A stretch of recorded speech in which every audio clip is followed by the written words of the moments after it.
Hello everyone! Sama kami ngayon sa Epic Yaya Ride organized by Ian Howe. Kasama sila Cycling Chef MacArthur, Team Apple at iba pa. And first magkikita lang kami sa Chowking and then go to Clark na sa Cycles and Brew. Kasi yung mga iba manggagaling pa ng Manila, pero for Pampanga, dito na lang kami muna magsisimula. Pagdating namin ng Cycles and Brews, hintayin na lang namin si Kel. Nakita ko rin dito si Arlo, dati kong supervisor sa previous job pero ngayon manager na and malakas mag-run and bike. Nauna na kami mag-ride out kasama si Arlo kasi baka mag-rest muna konti ang mga masters and alam naman namin malakas sila and sure makakahabol sila.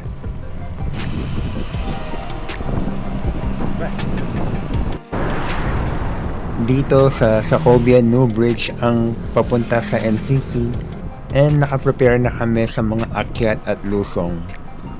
Pero sa unang akyat pa lang kumalas na agad si Arlo kasi malakas nga siya compared sa amin.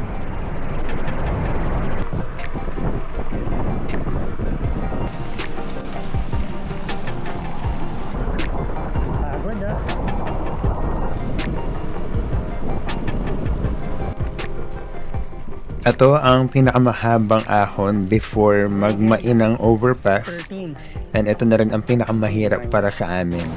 Kaya after kong mauna, hinintay ko sila para aakyat kami at pagpapahinga muna sa tindahan. May nakakilala din pala kami dito na mag-isa lang so inaya na namin. Galing daw siya ng Navotas. So hanggang mamaya makakasama pa namin siya.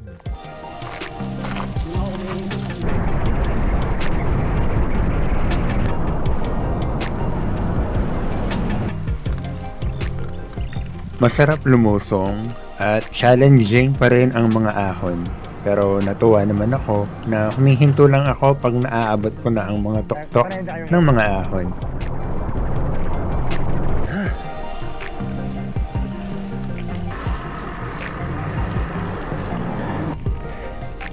Morning!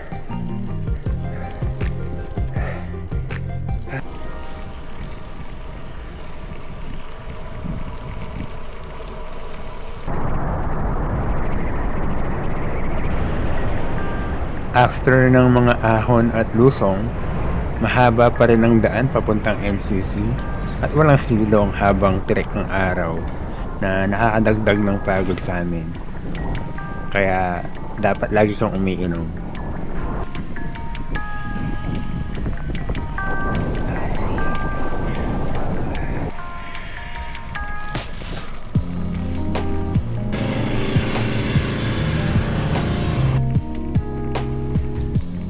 Dumating kami sa meeting place dito sa NCC before 9 AM.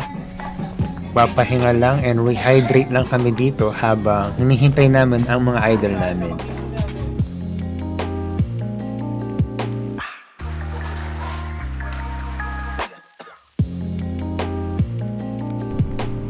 Di na ako nakapagpa-picture with Ian Howe kasi mukhang marami na rin tao nung dumating siya at nahihiya na ako lumapit.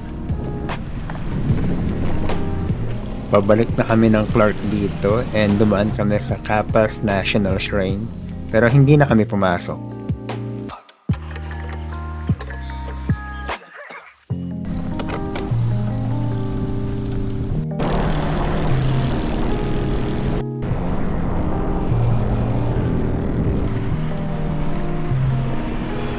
Napapansin ko rin na medyo bumabagal na rin yung pacing namin dito and minsan naghihintayan na lang kami dahil na rin siguro sa pagod ng mga ibang kasama.